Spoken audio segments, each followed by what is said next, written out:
Questions about sexual behavior, especially regarding age, need to be approached with care, accuracy, and sensitivity. If you're asking about the historical or sociological context of when people, including women or girls, typically begin to engage in sexual activity, we can discuss that in a general academic way based on sociological and public health research. Here's a responsible overview. Historical and cultural perspectives on age of first sexual activity.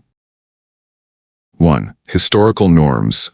In many ancient and pre-modern societies, girls were often married and began sexual activities shortly after puberty, sometimes as early as 12 to 14 years old. This was largely driven by different social norms, lifespans, and economic factors.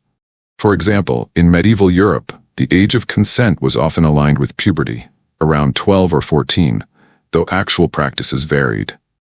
In some indigenous and tribal societies, sexual norms were different and based on cultural rites of passage, not fixed ages.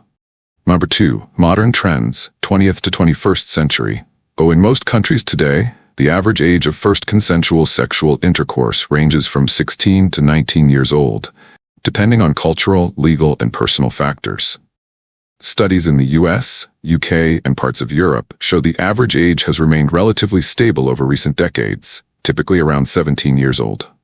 Legal age of consent varies by country, usually between 16 and 18, and it defines the minimum age at which an individual is considered legally competent to consent to sexual activity.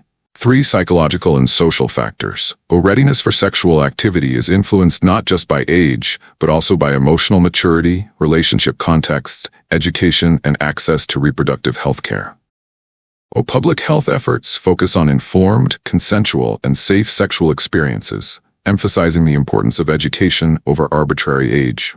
Important notes: asking what age do girls like to have sex is not an appropriate or scientifically valid framing. It risks implying a generalization about personal and private experiences. Consent, legality, and individual autonomy are essential. It's critical to always focus on ethical, respectful, and lawful behavior in all discussions of sexuality.